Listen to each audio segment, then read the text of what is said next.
Hello everyone, I am Dr. Sanket Nivale representing Medical Affairs at M.CURE Pharmaceuticals.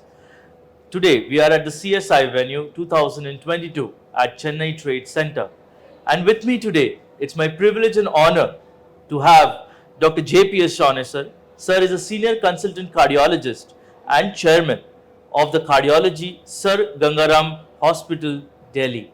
Sir has delivered a talk on lipoprotein A, the new therapeutic target, emerging evidence. I would request Sir to summarize his session for the delegates who couldn't attend this event physically.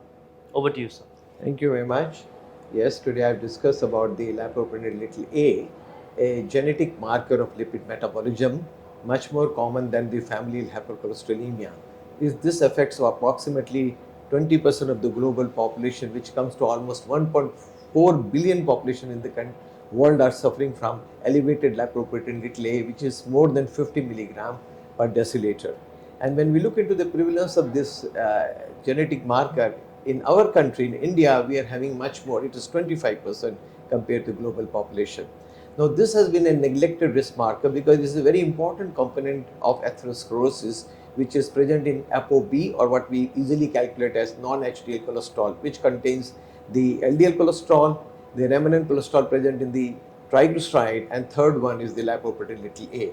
It is a genetic marker. This molecule has the two components. One is the LDL particle, which is bound by the disulfide bond to the ApoA, which is a prothrombotic factor of plasminogen, which causes, so it has mechanism not only because of high LDL, it causes increased atherogenesis by formation of foam cells, but also because of the procoagulant factor of plasminogen, antifibrinolytic activity, and also platelet adhesiveness, and finally it increases the inflammation in the arterial wall by increasing the oxidized phospholipids. So because of this mechanism, it produces increase in cardiovascular events, which has been now seen in the genome coil study, in epidemiological study, which increases the cardiovascular disease, myocardial infarction by 3 times, aortic valve disease by almost 3 times, increase in heart failure and stroke. Now, there is no definite treatment at the moment for lipoprotein A. Since it is a magnifier, we always advise to control the associated risk factor more aggressively.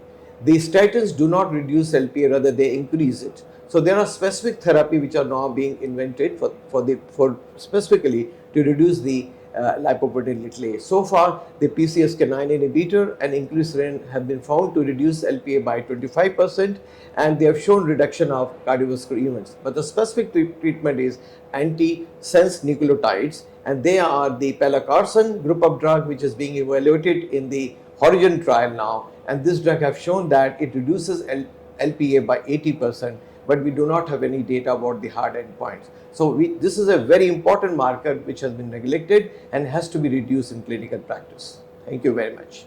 Thank you, sir. I believe this is an emerging field. Lipids is something which had been discussed for many years now, and which lipid is good, which lipid is bad, what is the outcome for what kind of lipids in the therapy. So I think this is an emerging science, and as we go further, we will have a new updates in this area. We really thank you, sir, for sharing your the details of your session today and giving it very crisply for the attendants who couldn't make it for this event. Thank you, sir. Thank you very much.